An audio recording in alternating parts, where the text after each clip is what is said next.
Welcome to Vendetta Sports Media. This is Eight Sided Freaks. Today, we are back with another episode talking about fights. Today's going to be a little bit different because this is the start of that time period where there are no fights, obviously. Last weekend was the last fight night of the year. And so we're not back with another fight night until I believe the 11th of January. Just about 3 weeks or so. No fights. And we're going to get a couple podcasts out during that time. Use that to kind of mix up the episodes and get out of the traditional, preview and breakdown, which is obviously fun, but it is also nice to kind of take a different approach for the show every once in a while. So that is the plan for today. We're doing season awards. So kind of a look back on 2024. We're going to go through some award categories like Fighter of the Year, like Fight of the Year, Knockout of the Year, those sorts of things, and nominate some fighters and some performances and some other things that really stood out to us throughout the year. So before we get into that, I would like to shout out. Obviously, we're here on VendettaSportsMedia.com. I'm sure everyone is aware of that and aware of the website as well, VendettaSportsMedia.com. We're on the Vendetta Sports Media YouTube. There's also Vendetta Fantasy Contest. So newly launched for the site, and what that is that is basically contests that you enter, and then you make picks on. Eventually, there will be UFC fights on there. So we'll talk about it a lot more once the UFC fights are up and ready to go. It'll become a more standard thing. But right now, first contest just launched, and it is college football bowl season. So if you're interested in contests, it's public. Vendetta Fantasy Contest. So check that out as well. New addition to the site, and hopefully in the future we'll be able to do some cool MMA content with that. So if you're an MMA fan watching the show and you're also a college football fan, you can head over there, check that out, and expect down the line to get some UFC content from us on that as well. So just wanted to shout that out before we get into the crux of the show. And I do, before we get into our awards, I do want to ask you guys each a question just on the year as a whole. When you look back on 2024, what are your guys' thoughts on the year? Was it a good year for the UFC? Bad year? Was it great fights, bad fights? When you look back at this year, what's your overall feeling of the year? Jerry, you can lead us off with that. I mean, I think it was a great year. When I was going through my picks for these awards and doing the research, I was like, okay, this is say for knockout example, this is a great knockout. I know it has all the storyline behind it, yada, yada, yada. Then I go down like, oh, God, I forgot about this fight night that was in this city, say, say Mexico City, for example. I forgot about that fight night. I know we had it there. It was a great time, but there's so many fights. And I think this year has just been superb in every single way. Been entertaining crowds, entertaining fights, entertaining fighters, a bunch of young guys coming up, some veterans getting back. Seeing John Jones return was great. I think the only thing we really missed this year in the UFC, because we had virtually everything else, was a Conor McGregor return. Not overly surprising, but that he didn't. But otherwise, I think this was a perfect year with 300, 299, 301, 303. It was just a great year for fights. Yeah, I think overall, definitely, I think it was a good year. Um, like Jerry just said, there were multiple UFC pay-per-view events that I think lived up to height, and there were some amazing fights. I don't know, and I have to go back and look at to see if it was really like what it compares to like say 2022 or 2023 and stuff. But overall, because we'll get into it a little bit later, I'm not trying to spoil anything, but overall, I mean, it was a good year. I do think there could be areas where the UFC could get better and stuff like that. I'm hoping to see that in 2025. One of the things I will say real quick is I don't know. I feel like it's tough to with the so many of the Apex cards and stuff like that. I think in this new era of the UFC is dragging the overall year down a little bit for me compared to how it was in the past. Where it felt like we were going somewhere new, every single week and stuff like that. So I would like to see. And then I don't know how many Utah cards there were. They always go to Florida, so I would like to see different locations. Would be one of the things for like the upcoming year. But overall, I do think it was a good year. I don't know if I'd go great for me personally, but there definitely were some fights this year. Yeah, I think it was a positive year overall. To kind of piggyback off the back, I would like to see more cities, more countries as well internationally. And I think in the second half of the year they were kind of trending in the right direction on that. There were a couple periods where you'd have a pay-per-view and then you'd have a fight night on the road, and you'd have an Apex and then a pay-per-view. And to me, I'd rather it just be zero Apex and they're both on the road. But I think if the ratio is going to be one Apex show in between a fight night on the road and two pay-per-views, I can live with that. I don't like the back-to-back Apex. To me, that's like, come on. Especially when then you got the pay-per-view in Vegas. It's like, really? Like, can we not just run? We're just running events in Vegas back to back to back. Um, and I think there were some really great cards. I think anticipation this year was great. UFC 300 highly anticipated. The Sphere card highly anticipated. UFC 299 was highly anticipated. There were a couple other fights that I think were a little bit of letdowns when you look at like Bilal and Leon in a main event for a title fight. Wasn't that great. Sean and Marab wasn't that great of a fight either. So there's some spots where you can pick and choose and go, well, I would have liked a different outcome there. But I think it was a good year overall. I think my biggest gripe looking back on the year is probably judging and officiating. Like if we can get some of those things sorted out in the future, I think we'd be putting a much better product out there. But overall, I think it was a positive year for the UFC. I expect more positive years to come, and just a couple small changes, like I said, officiating, roughing, where we're taking these cards, and I would also like a couple stars to emerge. I'd like to see one or two guys kind of take the next level. Nobody's going to be Conor McGregor in the near future, but maybe take a step closer to that rather than where we're at. It doesn't feel like we have very many superstars that really transcend the sport. So that'd be you kind of got to get lucky with those. You can't really just pick a guy and have it be that guy, but that'd kind of be my last thing there. So I that's kind will of my say, thoughts on the year overall. just bouncing off that last thing you said, it looks like we might have one coming up, but it seems like everything with Ilia Taporia is up in the air at the moment. So questions there. We thought Sean O'Malley, or at least it seemed like the UFC wanted Sean O'Malley to be that next guy, and then we know what happened to him. UFC moves in a very, very fast-paced way, and I'm very, very excited to see what we have in the next year. But I do agree with you guys. I want to see more stuff, more different cities.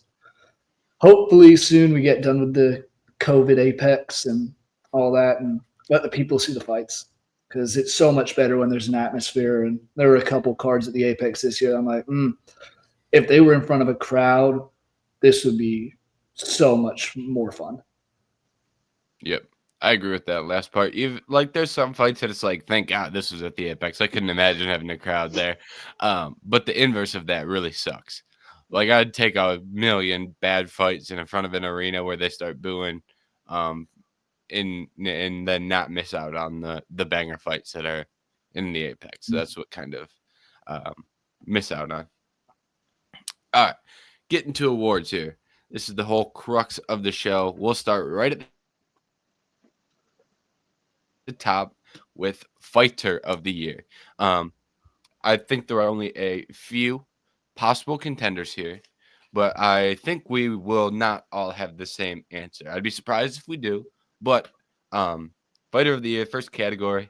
Anthony, we'll swing it over to you first. Who is your? Also, I'll mention this. We don't all have the same picks. Like we didn't come to a 3-person consensus prior. We're all bringing our own picks into the show.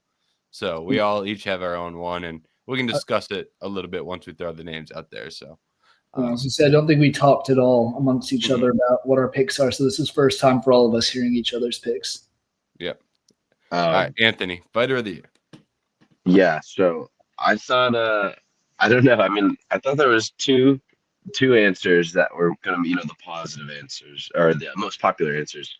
And that was between Pereira and Taporia. And not to say that maybe if there's another name in there, I disagree, but I thought it was kind of like the Heisman this year. I thought there were two deserving people of it. Unfortunately, you have to pick one. I didn't think it was like a clear race at all. But I was going back and forth with it, and I ended up. I thought Alex Pereira was the fighter of the year. I'll just take the three championship fights, three entertaining fights, three finishes, and that was against rematch against let's see, Jamal Hill in April, uh, rematch against Prohashka in June, and then the Khalil Rountree win just October. So, he got three fights in a year as a champion. I know there was that stat. I think it was like, was it the quickest three defenses necessarily in a certain amount of days? Yep. And then I think the little side note too is that he was saving multiple of these cards. I can't remember if it was every single one, but I know he saved at least two of these. So I thought he really stamped himself as like a superstar for the UFC, one of the main faces. And I think he really shows you a lot of the fans he has too. He has a lot of pull. People saying Chama that and he adds a little bit too, besides just winning and performing on the fights of the outside entertaining things outside the octagon with the way he walks into the ring. He actually celebrated once on the Jamal Hill knockout, actually did a post-fight little celebration. So, minor tweaks to his game as a performer too. He's only getting better.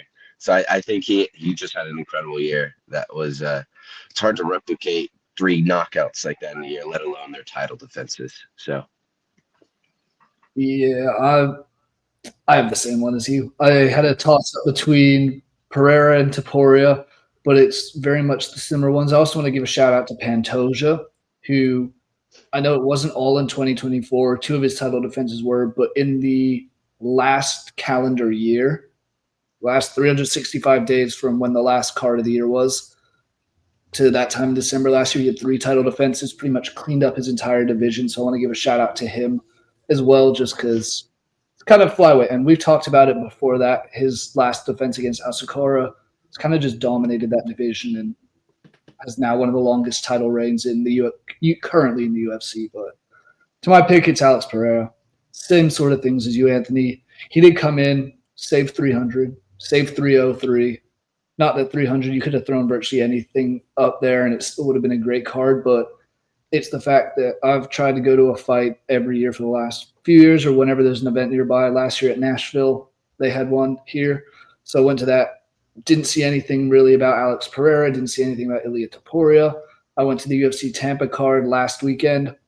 Hundreds of people rocking Alex Pereira shirts. So it shows how big he's grown, the stardom he's reaching. And who knows? He is getting older, but it's the fact that he's come out and the way he's just finishing people. The Yuri Prohashka knockout was a thing of beauty. Not saying that Ilia Topuria didn't do great. It's two knockouts against two of the GOATs of that division, but something about Alex Pereira and his presence and all that is why I have him as fighter of the year. Yeah, so I'll play devil's advocate a little bit because I did go Ilia Topuria, and I am not disagreeing with one word of anything you guys said. I mean, 3 knockout wins, 3 title defenses, all very impressive. And the saving 3 cards is like most fighters don't do that. So Pereira deserves a lot of credit for that. Ultimately, I did go with Topuria though. Only 2 wins. They knock out over Max Holloway, knock it over Alexander Volkanovski. And I went with Topuria because I feel like what he accomplished was against all-time greats. Like when you look back at like some of the best fighters of all time in terms of like pure skill, Volk and Max are probably, I'll just say top 20 guys to be diplomatic. They're both going to go down as all-time greats when, with all due respect to Prohashka, Hill, and Rountree, albeit 2 former champions in that group. I just don't think the overall high quality, I don't think the overall quality is quite as high as taking out Topuria and being the first one to knock out Max Holloway. The Volkanovski win, I'm not saying has an asterisk next to it. I don't think that's the right way to describe it. But I think when he accomplishes the knockout at 145 after Islam Makhachev does it, I do think that adds a little bit of it not being as impressive because he was the second person to do it. I always think the first person to get it done deserves more credit.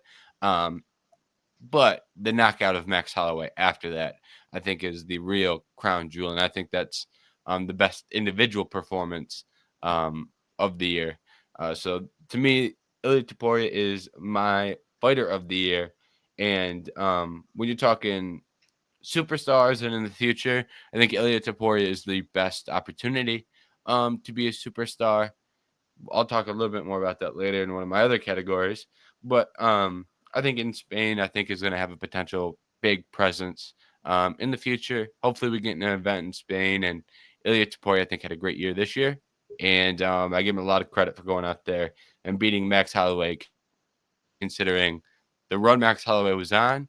And even in that fight, I thought Max Holloway was looking really good. So I think the version of Max Holloway that he beat is a really, really impressive fighter to finish like that, especially at 145 pounds. So all credit in the world to Topuria for what he did. And I'm not necessarily going to argue with your guys' points as well, because like I said, Alex Pereira, lots of great things in 2024. I agree. I was just gonna say I think because I was leaning to Poria for a second too, and I'm not stuck to the he had 3 fights, so like 3's better than 2 Yeah. that way, because I do agree with he literally beat the goats of, or 2 of the goats of that division in just amazing fashion as well. But so that's where I think I was gonna lean to Poria for a second. But I will say I think what did it for me too is the saving 3 cards of like knowing we could have just probably a woman's bantamweight or flyweight title, or just a card that just has no centerpiece, so nothing at the end, no cherry on top, and then he comes in and then performs. So I agree with your pick as well. I think both those fighters were more than deserving. Yeah, I mean, it could have also been Leon and Bilal headlining the biggest card in UFC history at 300, and we saw how that fight went down. So shout out Alex Pereira for picking up the slack there. But That would have been a crime. yeah, would have been. Now we just need, like you said, one of you said, a fight card in Spain with Topuria would be awesome. But who knows where he's going to be come 2025 with what division. Yep. All right. Let's move on to fight of the year. This one, I think there's a lot more potential options on. Obviously, there's only a finite number of fighters that you could throw out for fight of the year, but there are, 40-something UFC events a year, 10 to 15 fights every card. So a lot of fights happen over a year span. Fight of the year. And I will say, fight of the year, you can get a little creative with it. So I think there's a lot of options. For example, last year, I think I was one of the few people that had Max Holloway and Korean Zombie was my fight of the year last year. So I think we could get some dissension and some interesting picks here. So I'm interested to see what you guys have as fight of the year. Jerry, I believe it is your turn to lead us off. So what did you have for fight of the year? I am definitely taking one that a little more recent, but I think was an absolute banger from UFC 308 in Abu Dhabi, the prelims. Mateus Rebecki versus Mitbek Orlabi. That was an absolute banger of a fight. I don't know if the decision was necessarily correct. Rebecki was given the decision win. I personally scored it 2-1 to Orlabi, but God, that was such a fun fight. 2 guys who you see them pictured beforehand and after, faces swelled up, blood everywhere. Absolute banger of a fight and a blast to see. And I just think that was my fight of the year because I know it was on the prelims, so it didn't even have title implications or anything. I just thought if you wanted a fight and you wanted to see what the UFC is about, this was a great one with 2 guys who were just going balls to the wall and trying to finish each other off. I know the joke too is like if you want to show people like what 2 like UFC fighters look like too, like both of them are very warrior-like features and kind of and say many older generations looking. Centuries. But I like that pick. That was up there for me when I was looking for fights. I saw that. The one I think, because I'm stuck between 2 right now, so I'm tempted to to let James actually go first to see which one he chooses. Yeah, I can go first. I can do that. So, mine was Esteban Ribovic versus Daniel Zellhuber. That I thought was a sensational fight, and I think it got a little bit of help from the backdrop of the spectacle that was UFC. What was that? 305, I believe. Yeah, the Sphere. 306. Yeah. Either way, UFC Noche? UFC. Yeah, UFC at the Spear. UFC Noche. So I think that one got a little bit of help from that as well. Even outside of the fact that it was an amazing fight, you had the whole. You got the screen in the back. You had the video that rolls into the walkouts, and then they go out there, have a sensational fight. Both guys hurt each other bad. I think the third round of that was one of the best rounds of the year. I think the second and third rounds, I believe it was one of the best rounds of the year. Round 3, Zellhuber lands, I believe it was an elbow. It drops Ribovic. Ribovic comes back, almost gets the finish. I am also a little bit biased because I had Ribovic plus 200. It was a sensational fight, close fight.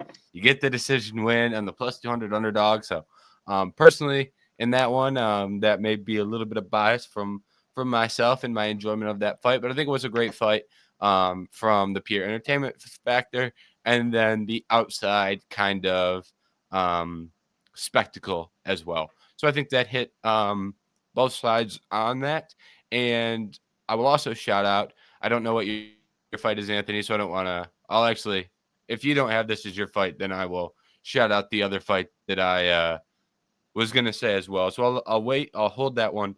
But I will say that card had some, the Sphere card had some ups and some downs as far as fights and performances. Ultimately ended on some lows in the co-main and the main event. And Zellhuber Ribovic was very, very high profile card placement. And I think that was a fight that a lot of people watched. And I think it was very helpful for the UFC from a promotional aspect and a getting fans aspect that they went out there and performed like they did. So I also appreciate that aspect of it as well. So fight of the year, mine, Esteban Ribovic, Daniel Zellhuber at UFC Noche. All right, Anthony, which one do you have for fight of the year? That was perfect because that was going to be mine. I think I was leaning, but I grabbed a second one just in case.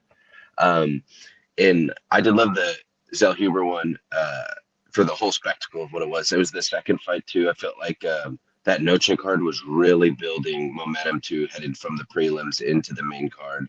Mm-hmm. And the first fight was good, and then that one kind of blew the roof off. But that one was the spectacle. One of my literally favorite fights of just sitting there watching was the Jiri Prochazka Alexander Rakic one. That was UFC 300 as well, and that one was on the prelims because, like we've discussed, 300 was so stacked. But I think it was Rakic's first fight back in a while. That might have been the return, and crazy matchup for your first fight back. But I intended Jiri to, I thought he was going to win the fight. But that first round, Rakic was touching him up constantly, chopping the legs, getting, landing at will kind of. But Jiri was still doing his thing, was firing back, that whole, warrior mentality. He was definitely taking a beating, taking one, to give some in return. And at the end of the first, Jiri was getting beat up pretty badly and had lost that round. But you could see glimpses after each couple exchanges of when Jiri would land. He would land so much harder. And Rakic would really show the damage more. You start the second round, same thing. Rakic just piecing him up again. Although it's looking like he's slowing down. Jiri's taking a beating, but somehow still staying in it and still keeping his same power levels. And then ultimately it just switches with Rakic's strikes are just not doing damage anymore. And Prochazka turns it on, gets in there, starts unloading at will. And then ultimately gets a phenomenal KO, TKO in the process. But for the 2 rounds, or not even for the round and a half that it was action packed. Like some of the stats, Rakic was, well, it's one of those fights where total strikes 58 and 69, significant strikes 58 and 69. So it's, that happens sometimes, but I think that it was probably justified, in this one a little bit. But 58 for 109 from Rakic, that's 53%. 69 for 118 from Prohashka, 58%. So, I mean, these were accurate. They were basically were landing at will, not much defense, I guess, both ways. But overall, I thought highly competitive, swinging one way at first. The dude losing kind of gets the knockout in the second. I thought it was a great fight. And then, not to mention, pretty high profile fight with Prohashka Rakic, close to title contention and stuff like that, too. And then I guess also on the UFC 300 card, that's only going to help the memory of the fight. I was leading right into the pay per view, only getting you more excited for the stacked pay per view, also the main card. So, Yep. And I love that show for two reasons. One, I don't think it gets enough credit for being a great fight. Personally, wasn't my fight of the year. Like I listed mine, obviously, but top 3, top 5 for sure. If I were to make out a full ranking, and I don't see it in conversations when people are discussing fight of the year. I don't see it as often. So great shout there. And also, I don't think fights that end via finish often get enough credit for being fight of the year, especially the fight that gets finished in the second round of a 3-round fight. A lot of times, fights that end by finish that are thrown in fight of the year conversations are 5-round fights that you see the 5th round finish. That's really when you see that. You rarely see a 3-round fight that's fight of the year caliber and ends in the second round. So I think that kind of, for some reason, overshadows fight of the year. Like, you have to go all 3 rounds. Like, that's not what makes fight of the year fight of the year. Fight of the year is how entertaining is the fight, and finishes are entertaining, and you got one there. So I think that was a great fight and a great shout. And I know it was a while ago, but people also forget that was going to be fight of the night until Max Holloway and Gaethje stepped in. So it's not, and I wonder if had that fight not gone the way it did, if more people would be talking about this Yuri and Rakic fight, but didn't go that way because it was a good fight. It was entertaining as hell, and we got a finish. Yeah, that is true because I do remember it was like most likely going to be fight of the night. But and then maybe it did, looking back on it, did hurt. Like if that was on the main card, I'm sure it could have been higher. But yeah, I think it was pretty high paced for two big guys that are pretty good striking too. So I think kind of like you said, even though it wasn't that decision 5-rounder, that 5 minutes first round of nonstop striking, it felt like 2 rounds. Yeah, exactly. So. Last fight I wanted to shout out. This is the one that I mentioned earlier that I didn't want to step on in case it was Anthony's pick. Also from UFC Noche, Josh Van and Edgar Chairez. They were on the prelims, so wanted to give them a shout out because I did take a fight off UFC Noche, and there were 2 sensational fights that night. They were just on the prelims. Don't think it was as good as the fight, but you're kind of splitting hairs because that one would be a top 5 fight of the year for me. More than likely, that was a great fight as well. Wanted to give them some props for that performance. All right, moving on, we have KO of the year as the next category. I have a silly suspicion that there's going to be some similar answers, but we will go through the process the same. Anthony, what is your KO of the year? I was going to say I should have looked for a second one too, and I'm trying to do that. But I mean, it is it's got to be the Max Holloway knockout over Justin Gaethje. I won't go too long because I'll let you guys say it too. But for my experience of when I was watching the fight, I thought it was just amazing way to end the night too. I thought also, I believe me and James had the Max Holloway underdog pick too, so that was lovely. But the first, if I remember, first round being a little competitive. And then he landed that spinning heel kick to Gaethje's nose, and that just destroyed his nose and his breathing. And then from then on, I know the reasons I thought Holloway maybe could have won that fight. Holloway just executes everything perfectly for the next 3 rounds. And then you get into that 5th round, and I think like the Leon knockout was something when he had kicked Kamaru Usman, and I think I remember I stood up and I was yelling, but Max Holloway does his point at the ground. Gaethje's down 100% of the time, and I think those are fun just when you see them when they point to the octagon. Okay, we'll swing and bang it out for the last, I don't know, however many seconds. But I feel like you don't normally expect knockouts. You just expect a couple significant strikes and stuff. And then I also want to say shout out to Gaethje for throwing. I think it's like a thunder kick, but the front Yep. the flip kick just even makes it more iconic and more perfect. Even Gaethje doing that. But yes, there's that last combination. Holloway lands one of the best knockouts ever. I don't know if it might be the best knockout ever, but it's up there. And that was one of the times with a bunch of friends at the house where all having fun, and literally not only did I stand up, I got up and kind of did a little lap around the table and had to sit next to the TV or stand next to the TV to watch the replay. But that was by far one of the best moments for me as a UFC fan, I would say. Yeah. I mean, I have a different one listed solely because I kind of assumed it was unanimous that this was the knockout of the year. To me, that was the biggest, oh shit. As soon as you see Gaethje go for it, it's like, oh God. And then Max points to the ground and you're like, okay, here we go. Let's go. Stand up, start clapping, yelling at the TV. Grand old time. And just for it to finish that way was awesome. But the other one I do want to put out there, because I love a good head kick knockout. Esteban Ribovic head kicking Terrence McKinney 37 seconds into their fight, the UFC St. Louis Fight Night card. The sound it made was glorious. And it was just one head kick and out like a light. And I just think that deserves a shout because that was one hell of a knockout. Yeah, I appreciate the Rivovic shout. And Rivovic is getting a lot of love today. Yeah, and I love head kick knockouts. It's probably my favorite move in all of combat sports is the head kick KO. So I'm sold on any head kick KO you want to call a KO of the year. You're not getting an argument from me. That's a good second option as well that I didn't think of. Mine is obviously Max Holloway as well. I won't add much because you guys described the moment pretty perfectly. The Rolling Thunder into 10 seconds, point at the ground, trade shots, perfect overhand right, dead body. It's like you can't ask for more for a knockout. 1 second left on the clock, UFC 300. I just want to add that the adrenaline drop that led to in the Weili Zhang and the Yan Xiaonan fight was one of the craziest things I've ever experienced watching a fight because I got so high because your emotions just bang, spike, and then you got to come down after that. I remember sitting there trying not to fall asleep there in Weili Zhang and Yan Xiaonan because my adrenaline just spiked so hard the fight prior.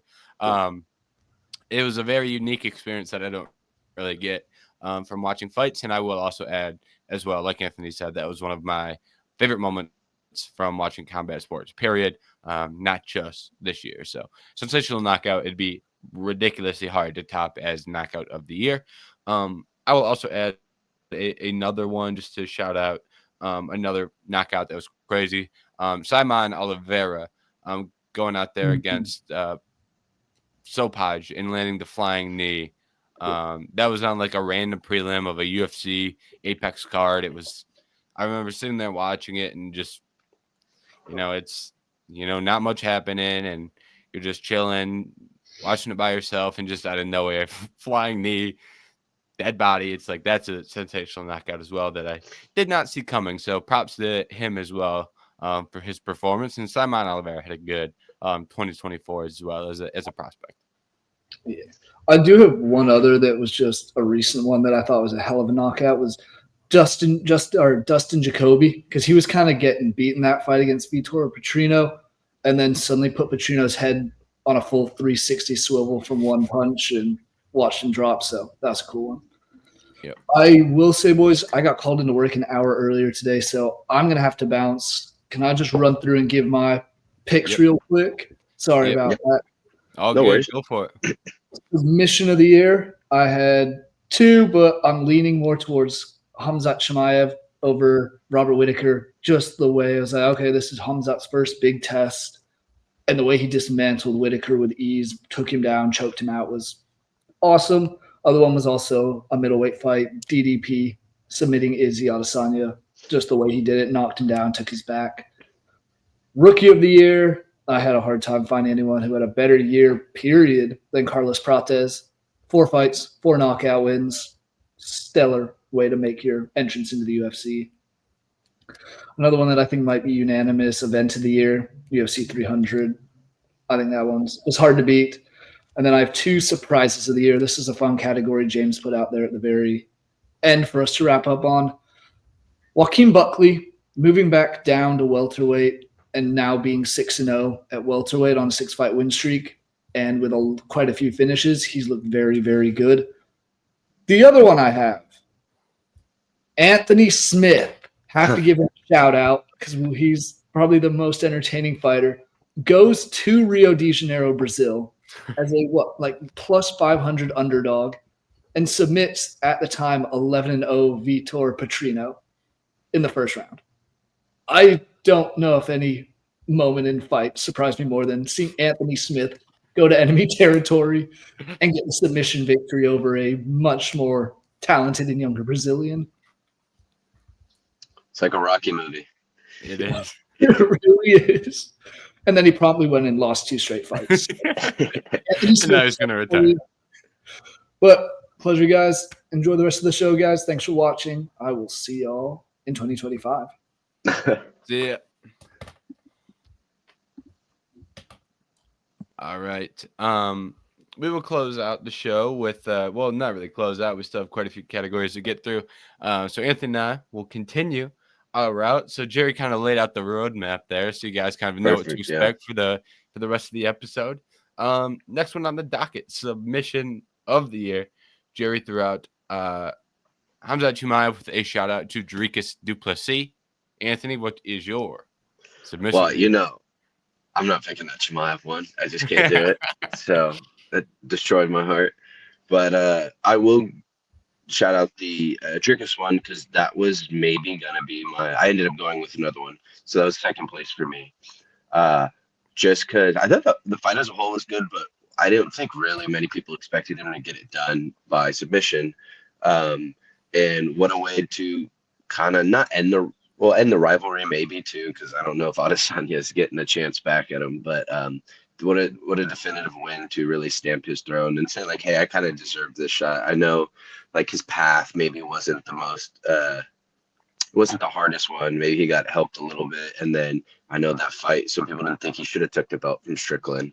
But yeah, I thought it was a great submission to take the back and then get a pretty definitive win in the 4th round. But however, the one I did end up going was the Islam Darce choke of Poirier. And sometimes when it's submission of the year picks, like if a twister happens, you want to go for like some crazy one or like an awesome scramble that led up to it. I kind of gave him the nod on this one just because, shout out anyone for, Darcing Poirier. He's a tough fighter to finish in any way. But I think the fact that it was the first time Islam had really shown that like he got tested and he, I think he might have been bleeding in that fight. He was really facing some adversity that he hasn't really seen. And so I just wanted to commend that fight as a whole because I know it wasn't going to win it fight of the year for me. So I think I wanted to commend that fight as a whole and commend Islam for really showing that, he does have that second gear. He is that talented, obviously, to, keep up his skills, keep up his grappling, keep up his toughness, keep up his cardio if he is forced into 5 rounds. And then he still shows you that he is that good, that even in a tough firefight for 4 rounds, well, one round of kind of control time, but then some back and forth for a couple rounds. But even in the 5th round, he's always dangerous and can lock up that Darce. Yeah, I had the same pick as well. So I was kind of fighting between the du Plessis and the Islam one. And it's submission of the year, like you said, it's kind of a hard one to really pinpoint because it's like, well, knockout of the year. You've got a lot of options, whether it be head kicks or, guys going flat out. But I think submission of the year, a lot of the time, like you said, if someone locks up a twister, like, congratulations. Or like, if you go out there and land an inverted triangle, like, good on you. But I think this year it was a lot of circumstances involved with the submission. And I do think the Darce choke is a little bit of as far as submissions go, I think it's a little bit more of a complex one. Well, not a little bit. It is definitely a more complex one, and it's harder to land. The rear naked choke's the most common submission in the sport. So I give him a little bit of a nod on the difficulty factor of landing the choke. Also, I believe that was when he did the foot sweep right prior to that. So get some points for that as well. And I love the way you described the rest of that because I had a lot of the same thoughts. The only thing that I'll add to what you said is I believe he also had staff in that fight. So it wasn't just like more adversity. He was in there not fighting at 100%. And that fight was not going the way that I personally expected.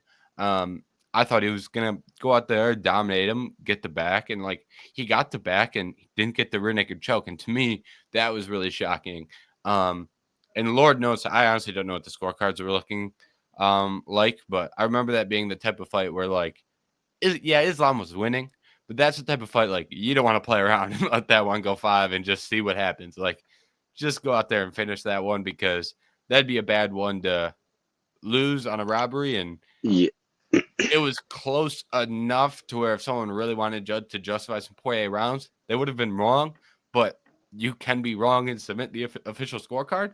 So I think that's also a great way to take the judges out of it. Go out there, get the submission, great submission with the staph infection, fighting through adversity, Darce choke with the foot sweep before that. Just a lot of the circumstances around that Darce choke, I think, makes it a great submission. And I'll also pat myself on the back a little bit. We talked about 3 submissions today. Chimaev, Duplessis, and Islam, all 3. In the written articles on VendettaSportsMedia.com, had sub in all 3. So That's crazy. That's actually pretty good right there. I'm not gonna lie. Yeah, bet all 3 of them as well. Even the Duplessis plus 600 or 700, however much he was to win by sub. So I rarely shout myself out for picks and bets because I'm also wrong a lot. Victory lap the ones. Yeah, and I have not gone through. I should have done that before this episode, but you did take the picks this year. You had the best record on the picks for 2024. I was going to toss that in the chat one of these days, but I have not added the last number in from the last card.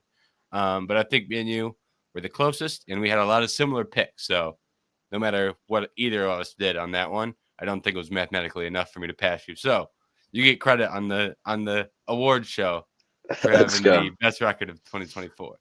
I know I got hot midway through the year where I was going maybe even 1 or 2 sweeps, but it's going 4-1 a lot or that. But then I actually cooled off a little bit in the winter months. In this December, and I saw you catching me like every card like after this like past month, and I was like, oh, thank God they're winning 2 more events, you know. But the last thing I did want to say, well, 2 things. One is with the Darce too. Also, just one of the smoothest looking submissions too. Yeah. Not that like totally matters for submission of the year, but like you said, like rear naked choke. I mean, there are ones that get locked in immediately, but that could be ugly watching someone trying to get that. And with the arm bars, I guess arm bars another one that could be pretty smooth. But I just like the way, not only how complex the Darce is, but the way that people just lock it in and stuff. I think is chef's kiss.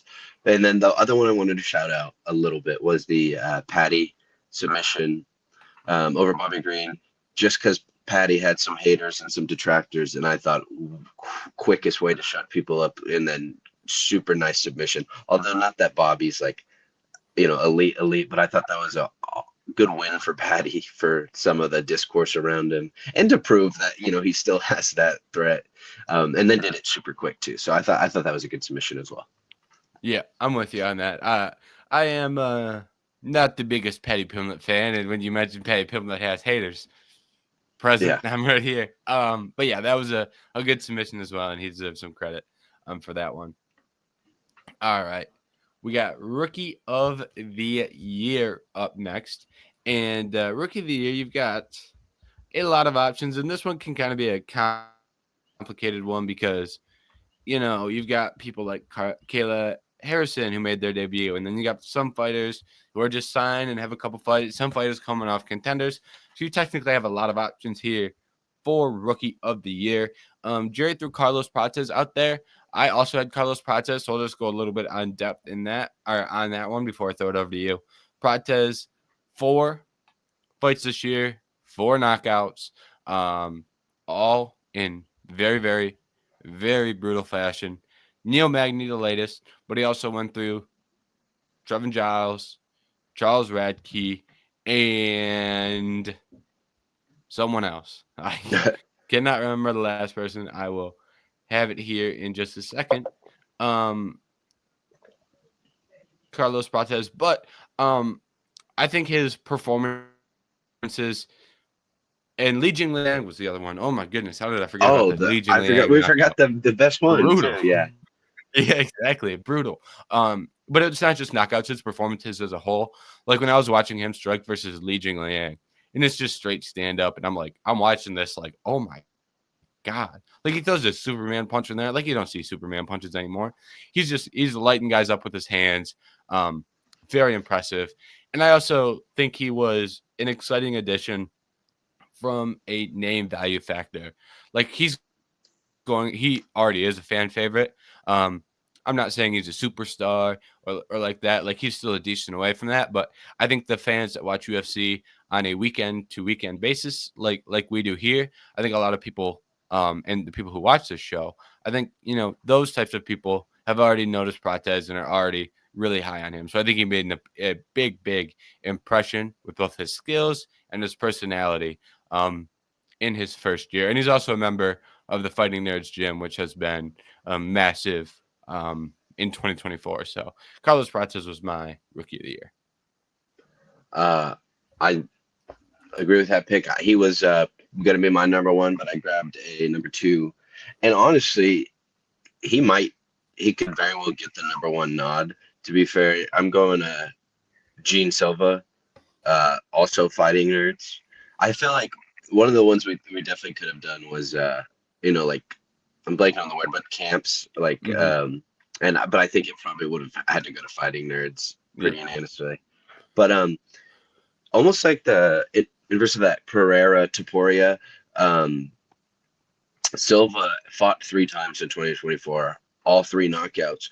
But I think maybe did it against arguably better competition a little bit, as in his last 2 were Charles Jourdain and Drew Dober. So those are pretty big names. I can't remember if they're because they go up and down. I think those are the best of the best that probably could be ranked, and then maybe sometimes if they win enough fights before they lose one, they're that 15-14 range. But he gets a TKO in the first one against Weston Wilson. That was in January. Fully admit, I don't know if I fully remember that one, but that I don't know it ain't for much. sure. And Weston Wilson ain't much either. But. Okay. Yeah. And then the second fight, fights again in June. That was the Charles Jourdain. Knocks him out. Jourdain, very tricky, very, very entertaining though. And then finishes his year with a quick turnaround in July. And Drew Dober is incredibly hard to knock out. Give or take, it was a TKO doctor stoppage, kind of showing you how good or how good of a chin Drew Dober has. But I think that the Fighting Nerds crew, him and Prates, literally did the same thing. Prates just had one other fight for 4 knockouts, and I think does look a little more intriguing, or not even skilled. It's just his performances were pretty top tier as well, besides the incredible KOs. But I think him and Gene Silva both are both maybe deserving of Rookie of the Years.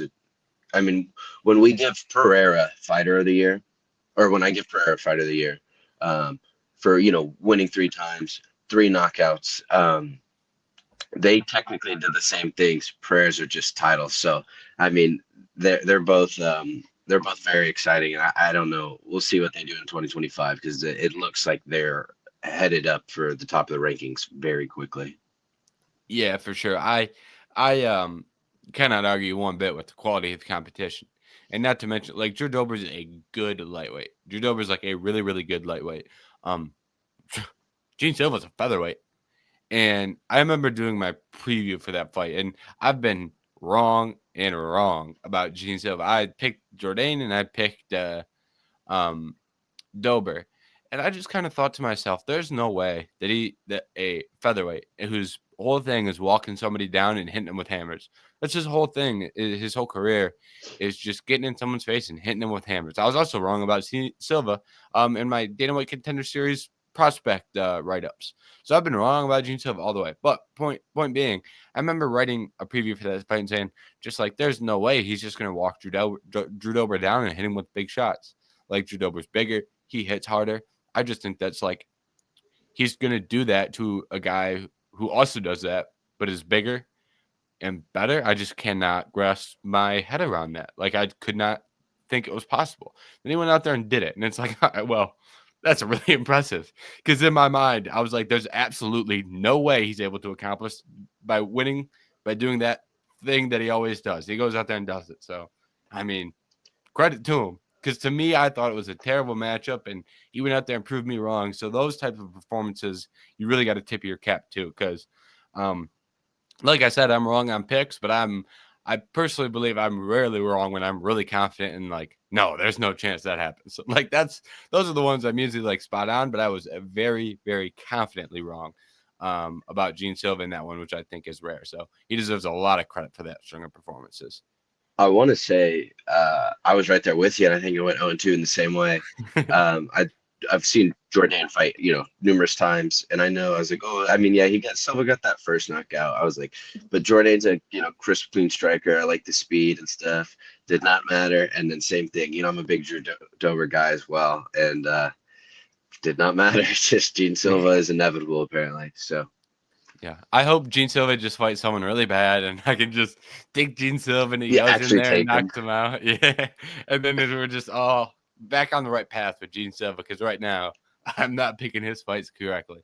All right, moving on to Rookie of the, or excuse me, we're not moving on to Rookie of the Year. We just closed up Rookie of the Year, Event of the Year. Next up on the list, this is another one I imagine is going to have a fairly clean sweep. Jerry threw out UFC 300. What do you have, Anthony? I mean, I had UFC 300. I was gonna maybe just kind of pull up some of the fights. I do think so. That was the Pereira main event. I almost said it earlier too, but sorry. I guess there's three of them. That was the Pereira Jamal Hill main event to top it off. So knockout. Pereira hits a little emote. Pretty short and sweet. A weird thing where he waves off or like holds off Herb Dean after he gets hit in the nuts, and then like proceeds to knock Jamal Hill out with the next punch. There was the Zhang Xiaonan fight for the co-main. That was a weird one. That went back and forth a little bit. I remember Zhang tapped her out cold or something. Doctor doesn't call it. She wakes up and then proceeds to like win like the fourth round or something, which was kind of crazy. And then we had the Holloway knockout on that one. Armin Charles fight, really good. Crime that wasn't 5 rounds, unfortunately. Yep. The UFC's mandatory Bo Nickel fight on the card, because that Jiri Rakic was the main event of the prelims. Amazing. So I don't want to keep going too deep, but Diego Lopez, Sadiq Yusuf as well. And then Money Moicano, I felt really gained traction in that. That was early prelims. That was his win over Jalen Turner. So, I mean, like you said, I think everyone knew it. The UFC also really marketed UFC 300 for multiple months out compared to just a couple weeks out, maybe like they usually did. I think they knew that was their golden goose of the year. And we can get into this more at the end a little bit when we talk about surprising things that surprised, but I think the UFC kind of even knew maybe they were going to lack some fights, some marquee fights on the next couple cards, because they had really just stacked 15 of them into one night. But as it is UFC 300, I think it was definitely a unique experience of like turning your TV on at like I don't know, 3 o'clock, 2 o'clock or whatever, and literally getting to watch good fights like the whole night. Or at least maybe if one didn't live up to it, what should be a good or entertaining fight based off names and positioning and matchups and stuff. So yeah, a lot of like there wasn't a fight on there that I'm like, I don't really want to watch this. Like even the Bo Nickel fight, I was like, that shouldn't have been on the main card and like whatever. But I was interested to see what Bo Nickel looked like. Like there's a level of interest, however you shake it up. I'm a little bit more sour on the Bo Nickel experience now than I was. I sense sour may not be the right word, but that's a whole nother discussion. Point being, like the first fight of the night is Cody Garbrandt and Davison Figueiredo. Like, how can you not be sitting on the couch watching that? Like, so it's an incredible card where you have to watch every single fight. Max Holloway versus Justin Gaethje is the best fight you can make in the sport. Yuri Prochazka is one of the most entertaining fighters. You've got Alex Pereira and Jamal Hill. Jamal Hill's first fight since his Achilles tear. His last performance prior to that was the Glover Teixeira win. And now a lot of people look at Jamal Hill and are like, whatever. I hate that guy. But at that time, his stock was a lot higher. So it was an even bigger fight then. And I also like the promotion aspect that went along with that. They added some extra graphics. The beginning, they started off with like a look back at like a bunch of performances, then a look back in history to start it. And they had some graphics early that were shaking up the graphic style and going a little bit of a throwback. So I thought that was a cool flair as well to the card. So looking at some other events, there's obviously a handful of great cards. UFC 299 right before that was a sensational card in Miami. Sean O'Malley, Cheeto Vera in the main event. That event was stacked as well with fun fights. And I think if it was just a typical year, that's a card that is massive. Like that would have been the card. I think that was because I was like, oh, do I pick UFC 300? Everyone else is, but I had to. But I think I was looking at the pay-per-view events, and off fights alone, I think that UFC 299 was maybe the best one out of all the other ones. So I think off fights alone, maybe not off specific names, like or one card maybe had like more champions on it, but I think fights alone, that one was probably the best. Yep, that was a great card. Shout out to Sphere event as well. That from a production value, there was some, obviously I would have liked to see a better main event in co-main at the Sphere card. But it did have a couple great fights like we talked about earlier. Had some good performances, and the production value lived up, in my opinion. I wish they would have started that one earlier. That was a rough one over on East Coast time, because that one, I remember that main event ending at like fucking 2 or something like that. And it was dragged out. Yeah. With all the which I don't think is a bad thing, but let's just know that that's going to happen, and we got to pull it back from the 10 o'clock start time. So that was a great card, and shout out UFC Tampa as well. That was last week's fight card, but that card just had several just brutal knockouts. If you were to put together a highlight reel of what happened on a card, that UFC Tampa card's up there. So that are kind of some shout outs for some other events that I really love throughout the year. All right. Next up on the list, biggest surprise. So biggest surprise, obviously you're probably hearing that going, what in the hell is he talking about? This one I just added on the end, trying to get some flair to the episode, because obviously it's fun to go through fighter and sub and KO. But those are kind of your more standard ones that you see. I wanted to kind of get something that's a little bit more encompassing, a little bit more open-ended, to kind of touch on. You could form this and shape this to bring up whatever you want. But biggest surprise is basically for the viewers. It's anything that you look back on, and the way I think about it is, if at the beginning of the year someone would have told you that happened, whether it be a fight booking, an outcome, anything, if someone would have told you that was going to happen, you would have been like, no way, no shot. That's what I think of when I think biggest surprise. So I think it's a fun little category to add in here. So, Anthony, what do you have for biggest surprise of the UFC in 2024? Well, I had one thing, like kind of when we started it, we talked about what we thought of the year.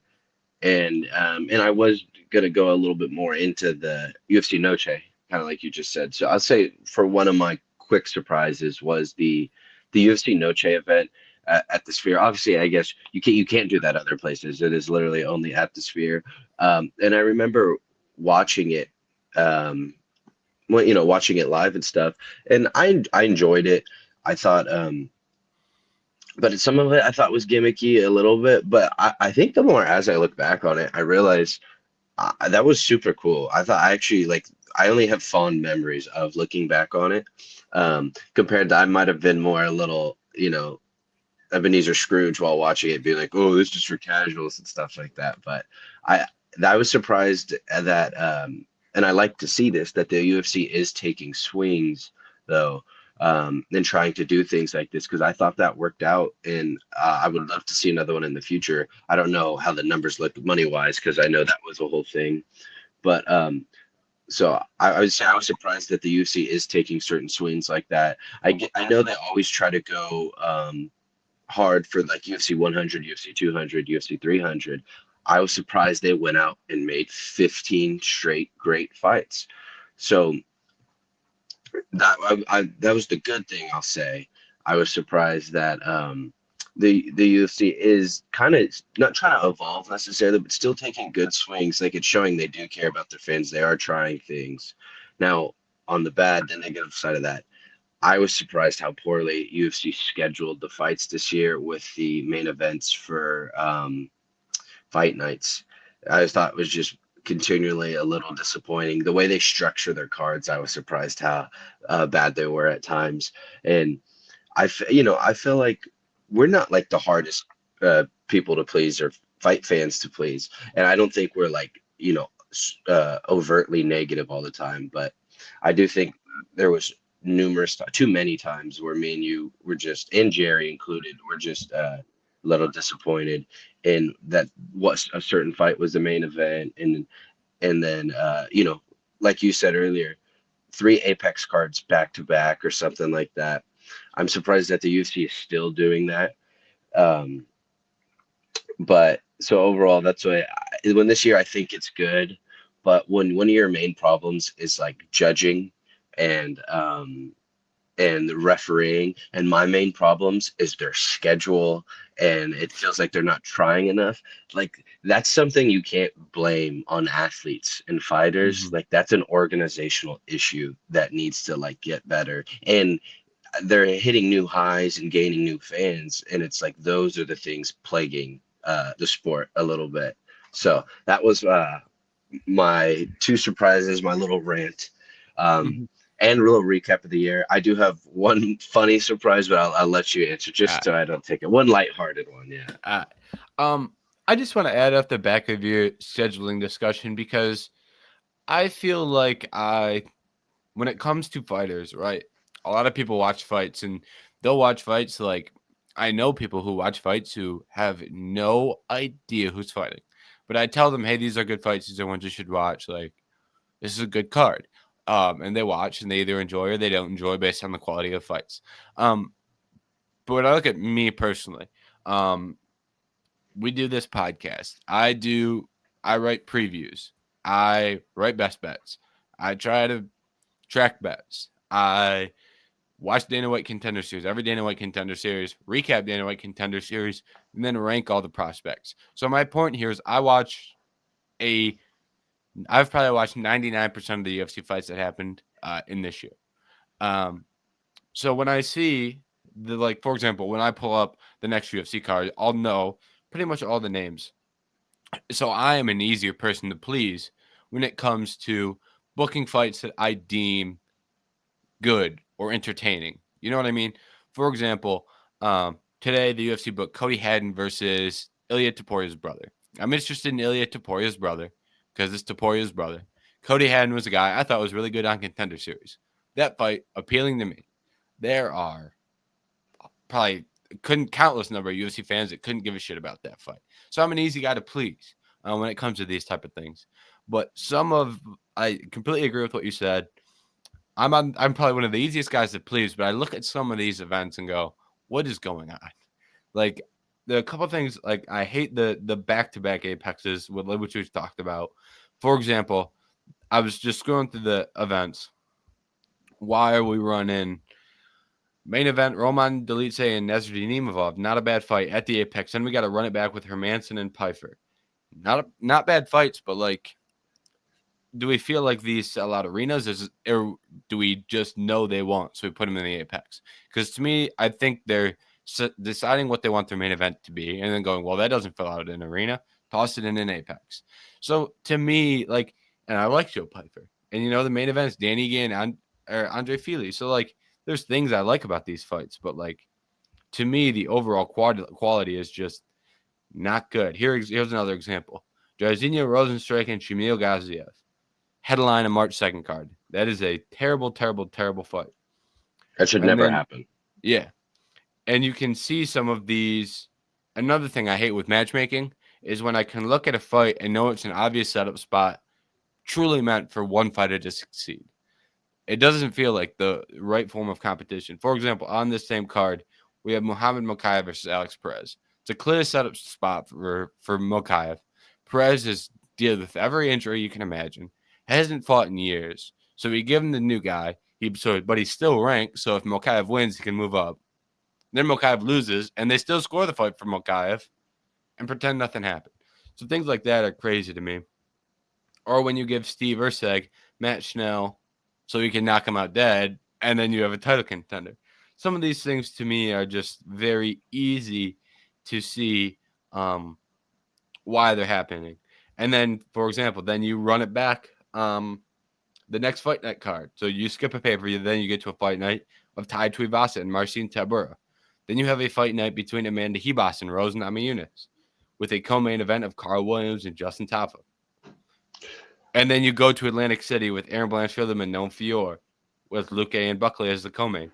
Not all bad fights, but when you're putting them all together and this is your 3-week period of fights, that is when you stack them on top of each other. So I'm like, really? The next card after that, Brendan Allen, Chris Curtis. Once again, watch Chris Curtis win that fight. I watched Brendan Allen manipulate the rules, and then he still gets a decision. And why does Chris Curtis win the fight? Lose the fight? Because he, on something that was not done by Brendan Allen, rips his hamstring. He's trying to stand up, not damage inflicted by Brendan Allen. And then the announcers scream like he's getting finished when he really is just injured. And then Allen starts to swing at him, thinking he's got him hurt. And then Chris Curtis just goes high guard and blocks every shot. It's like nothing happened. But the announcers are screaming like the guy's about to go out cold. And the judges go, well, they got to score this round for Allen. So things like that, when that is all those fights that I just mentioned happened in a month, 2 month, 3 month span of these are the quality, these are the issues. It's just a lot back to back to back for cards. Yeah, I agree. And then kind of like you were talking when you were listing out, my one last thing is I would love, I'm surprised that the UFC still doesn't trust their fans or the fan base, or even maybe, I get it, newcomers or casual fans. It still surprised me that the UFC insists on putting horrible heavyweights in main event spots over talented flyweights, featherweights, bantamweights. That was the other thing I want to say in 2020 or 2021. I remember they would have flyweights, and there's memes. It's like, oh, 2 heavyweights in the main event, and it's like slow, sloppy punches, and then it's like 2 flyweights on the prelims, and it's like anime, insane speed, So like, it's, people joke about it too, but I remember in like 2020, 2021, sometimes you would turn on the main events of a random fight night, and it would be 2 flyweights that are like 10 and 11, but that didn't matter because they were put on great performances. So I hope too next year that the UFC goes away from that finally a little bit, because I think the fan base doesn't need to, they're not dumb. They don't need to be like, oh, they're small, so this fight, might not be entertaining. I'd rather watch 2 Goliaths like punch each other.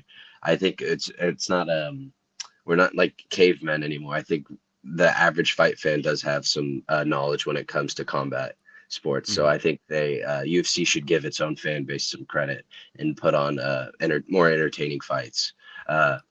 that don't just not to just aesthetically what should be two scarier guys in the octagon, but what actually when it comes down to it in the octagon and the striking and Mhm. everything with that.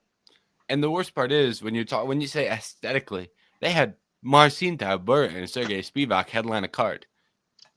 Tybura headlined 2 cards this year. So we're Yeah. not even having like good like if we had Gan and Almeida headlining cards, like guys like that, Blades, like I get it. I'm not gonna hmm get mad about top 5, top 7 guys, but the division is so shallow that when you have those guys outside of the top 7-ish, that number fluctuates depending on the quality at the time. Sometimes it's 5, sometimes maybe you get all the way to 10. But the heavyweight division, the quality outside of the top, we'll say 7 right now, is very bad, and those fighters should not be headlining fights. And thank God those fights don't go or haven't gone 5 rounds. There's times where they go 5, and it's bad, bad, bad. But we were on a good run of Derek Lewis had a main event, he ended. Tybura's 2 main events ended, and I don't think we're even getting finishes that make people like excited. Like you're getting like Spivak rolling an armbar. You're getting Tybura going on the arm triangle, I believe it was. So they're not even that entertaining, and they're just like, oh, thank God. Like when those fights get ended, I'm not like, oh wow. I'm like, oh, thank God we didn't have to see 5 of that. That shouldn't be my reaction to a main event. So I agree with you on that. And I will say, we talked about this several times, but I think the UFC has done a much. If there was biggest improvement for the promotion, I think the biggest improvement that they did all year was putting the flyweight division in positions to succeed promotionally. Do I think they did enough? No. I think they should continue to increase in that realm, but I think they've done a great job adding flyweights to the roster, getting more talent, and then putting those guys at least on main cards, and some guys in main events. And it looks like they're going to continue to do that. Today, it was announced that Manel Kape and Royval are going to headline a fight night. Yep. So 5 rounds of that, like that is something I love to see that. So that is something that I'm happy about, and I think that's a good discussion to have as well because we don't when we're doing our week to week, we sometimes don't look at the whole picture on UFC things. So I enjoy taking a bigger picture look on some issues and problems the UFC has. Couple other surprises I had here that were a little bit on the more lighthearted side. First one, I guess, is a little bit more serious. Japanese and Asian focus, I think, was a big surprise for me this year. I think it's a positive overall. Asia has a lot of really good fighters over there we don't see a ton of. I think they've been trying to get into that market more. I wouldn't have guessed that was going to be a thing at the start of 2024 because it's been on an option and a clear thing that could have been done for a decade, and it hasn't been done. And then 2024, all of a sudden, it becomes a focus to where we got to get bigger in Asia. We got to start going over there. We got to sign Kai Asakura.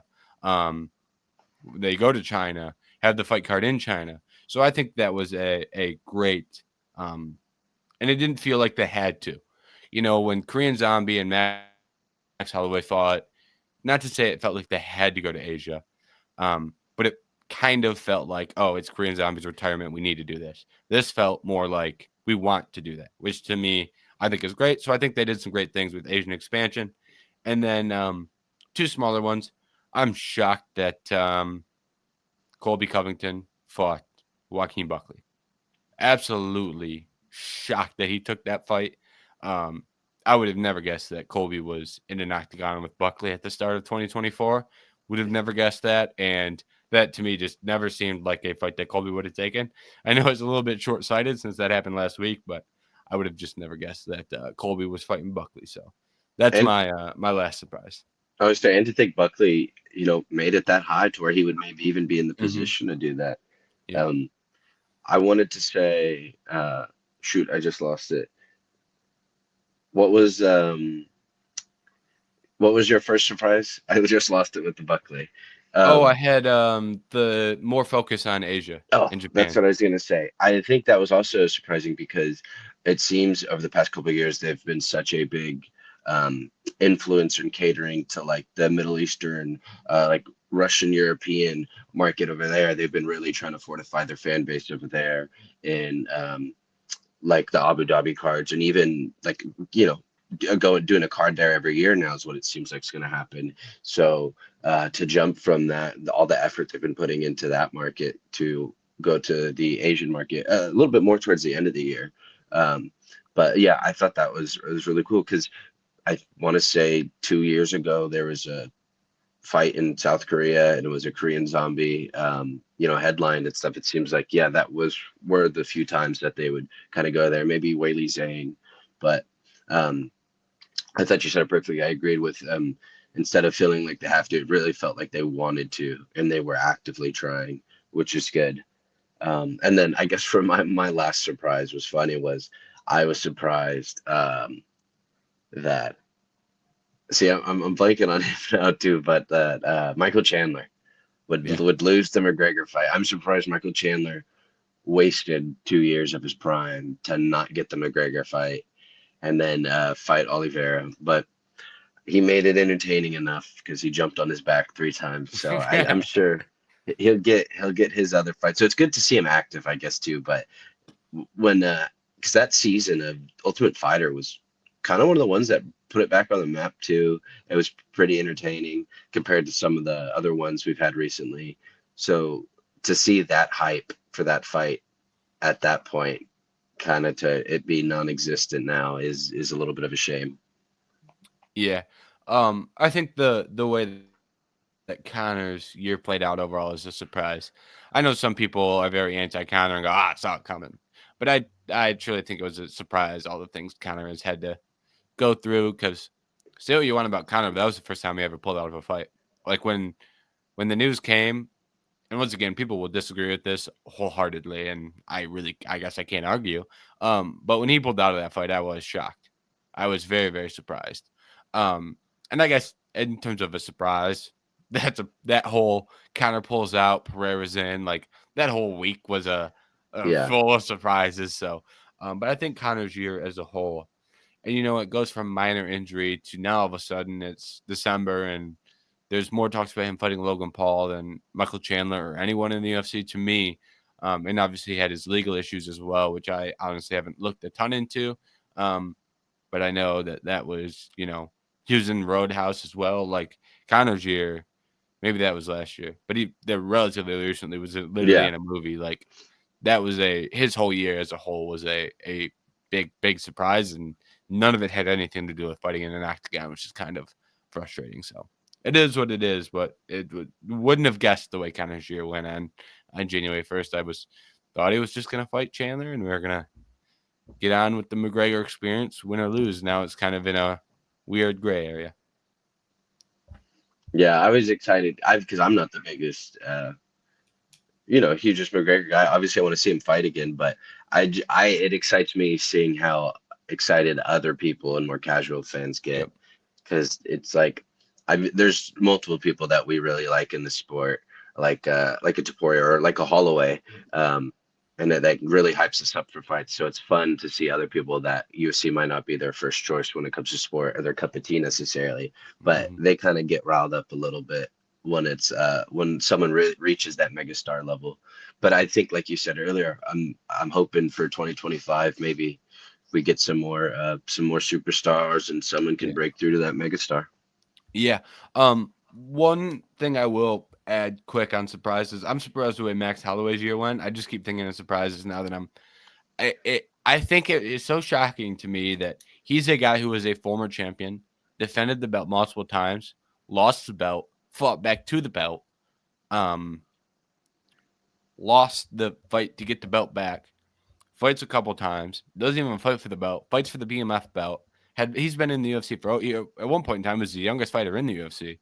He's been in the UFC for over a decade. He knocks out Justin Gaethje at UFC 300, and his stardom and name value at that point was 10 times what it was when he was the champ. Like his growth through his career post championship in terms of purely of gaining fans is a shock to me. Like I don't think there's another fighter that has gained more fans since losing the belt than Max Holloway. Like, for example, look at Izzy now. Izzy's not getting fans now. Like, who's in Charles? Like, people still love Charles, but I don't think Charles now is the same level of anticipation or stardom as to the Charles when he was fighting the Chandler Poirier Gaethje into Makhachev. I think it's a little bit lesser of an anticipation now, but that Holloway run there for I think it's going to be lesser now that he got knocked out, but that Holloway run for like a 6-month period, like more people know Holloway now than when he was the champ, and it's not even like close. Even though he has been a hardcore fans like favorite fighter for decades, he finally broke through the casual audience this late in his career. I think it's wild to me. Yeah, I think the UFC when it comes to pay-per-views, they don't really share the main event knockouts, or they try to because you got to pay for the pay-per-view, so they don't really freely show it on social media. The last two times I can remember, I think when they make so much money from an event, or they truly have something that like they think could tip the balance of like we might have a superstar here, or just they know it's probably going to do well. There's an incentive to do it. Was the Sean O'Malley Aljamain knockout? They showed that immediately on social media everywhere, and then it was the Max Holloway knockout over Gaethje. I think they knew that was a lightning in a bottle moment, and they put that they put like 4 posts on Instagram of 4 different versions of the knockout with different angles, different captions. So I think they knew that that was sensational. Yep. Yep. Also, for next week's episode, we got one more category here to hit quickly. But for next week's episode, I did just make a note. Next potential superstar. When we're doing our 2025 predictions and looking forward to next year, that's what next episodes will be. Toss that down for one of our categories, next potential superstar. So that's been a big point that we've talked about several times a day. So next episode, we can dive a little bit more into that as to who those people may be. So made a note for that one. All right. And then last category, we kind of came up with this one on the fly right before the episode. We wanted to give credit to a country or a region for whether it be the fighters, the fans, the atmosphere, anything involving that country. Wanted to give a little bit of love. We obviously talked about Asia a little bit, Spain a little bit. So we're going to give some love to a country. Anthony, do you have we'll call it country of the year. We'll keep it simple. Do you have a country or region of the year that really you think played a big part in 2024? I would have to think this one might be a little so I was tempted to go somewhere in the Asian market. Like we said, there was an explosion. But I think what I'm going to do with this one for my country of the year, and this could be a little, I feel like unorthodox, but I'm going to say Spain. And that's just because of the support Topuria has right now. The kind of like you said, it really feels like something's growing there. So even though maybe not like Topuria, there's one fighter, but like you go Brazil for a lot of the Brazilian fighters, but I'm going to choose Spain for the fact that I feel like the UFC could, or MMA, I guess in general, could blow up there, and we could see like they're giving me confidence that maybe we could have our next mega superstar, which is nice because it worked out like that where McGregor came on the scene and MMA was kind of percolating and bubbling up in Ireland, and then just like a wave, overnight superstar with a whole country behind you. So, and then McGregor was living up to it. So I'll give Spain country of the year because I like how everyone's receiving Topuria and how much they're supporting him, and it's giving me hope that in 2025 we can start really seeing maybe another megastar, which I feel like the UFC has needed to break through to another level of fans and hype and probably just a better product too overall with more money. Ideally, you would think that the whole company gets better. Yeah, I'm actually had the same thought process as you. Okay.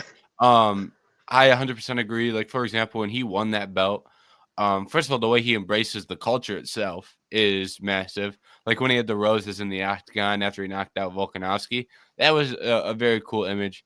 And then that run that turns into him. I believe it was at Real Madrid Stadium over in Spain, and he takes the belt in front of 90,000. And it just feels like MMA is really growing massively in Spain. And it's just something that I personally love to see. Like it feels like I've obviously never been to Spain and I don't speak Spanish. So like maybe I'm a little bit off, but it feels like Spain has kind of begun to embrace it a little bit, the sport as a whole, because MMA in different places of the world, it's just different. Like the MMA and UFC has been such a thing in America for a long time that it's kind of just, not to say it's right up there with boxing. I don't even want to open that can of worms, but um, the idea of MMA being a sport is kind of more well accepted, and it not being some crazy thing like, what the hell are these people doing? Way more accepted in America. And a country like Spain, I don't think it had quite gotten to that point yet, but now they have, in my opinion, the best fighter in the world in Ilia Topuria. He's my number one pound for pound at the moment, and I really don't engage in pound for pound discussions because I think they're kind of silly, but I do think he's the best in the world, and they have that guy, and he's getting a ton of love. And I've seen the Joel Alvarez train begin to pick up a little bit. He's putting on great performances, and he's getting love from his country as well, and he's not even a ranked lightweight yet. So for them to not only see Toporia's success, but then see Joel Alvarez and kind of pick him up as well. So it's not just the one guy they're really supporting, which I love to see. And that doesn't mean other countries don't do that as well. South Africa has done that. But it's just something about the Spanish market that I think has a little bit higher potential, because you see how they treat their soccer. Like, it's a big sports country over in Spain. It's just never been an MMA country. And I think that, not to say it will become an MMA country, but I think it has a chance to, based on Ilia's performances, the way they treat Ilia. And Ilia, I think, as a guy, like the difference between him and Connor in terms of exploding a market. Connor exploded the market, but he's also led to the Irish market becoming a little bit lukewarm because he does bad things and he makes people not like him. I think Ilya is a stand-up enough guy to where you're not going to see him in the headlines doing anything crazy. He's just going to talk his trash to build a fight. He's going to go out there, perform or not perform. We haven't seen him not perform yet, but he's going to go out there, perform, and then he's going to be respectful afterwards. No matter what he said a lot of crazy things to Volk and Holloway, but both times he said, "You guys are legends. I respect you." So I think he's rubbed off on fans well, and I think the country's picking him up. And like I said, they've picked up Joel Alvarez as well. So lots of respect to Spain as a country, and I also think kind of a little bit. I'm excited for the future. I'll say for Spain. I think that's why I lumped them in for my pick for the country of the year. All right, that is our episode. Thank you to everyone who sat through our recap episode and sat through our rant about UFC card quality there near the Yeah. end. It was a needed rant to have, I believe, and I imagine a lot of people at home, if you're watching us talk about fights on YouTube, you're probably a pretty big fight fan, and you probably agree. So just wanted to point that out. And like I said earlier, we'll be back next week. So this episode, obviously the first one's kind of a look back on 2024. Next episode will be a little bit of a look forward to 2025. We haven't figured out exactly how we're going to do that yet, because there's a lot of different things that you could kind of do when it comes to a 2025 year in review or year in preview, which also means there's a lot of potential there. So we're going to structure that out, and we'll be back to you. I don't know. Honestly, don't know when we're going to record that one, because this is the Saturday before Christmas. So we got Christmas and all those things going on. But eventually, before the next UFC event, we will have a year preview for you. So that's one I'm looking forward to. That one should be fun. Like I said, make sure to tune in. Make sure to subscribe to the YouTube, VendettaSportsMedia.com. Make sure to go to Vendetta Fantasy Contest there. Participate in those, even if it's not UFC. So that's another fun opportunity as well for you. So thank you for tuning in. We'll catch you next time.